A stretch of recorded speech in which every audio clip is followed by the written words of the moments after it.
Meet a clumsy dragon, whose fiery sneezes cause quite a fuss.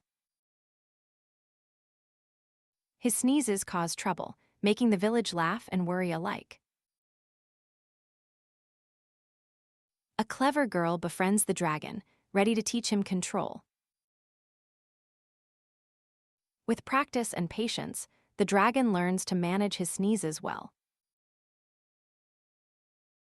Now the dragon's sneezes bring joy, not trouble to all.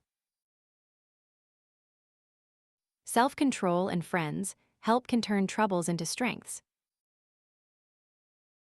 Remember kindness, practice patience, and ask friends when you need help. Be brave like our dragon. Friends help us shine bright every day.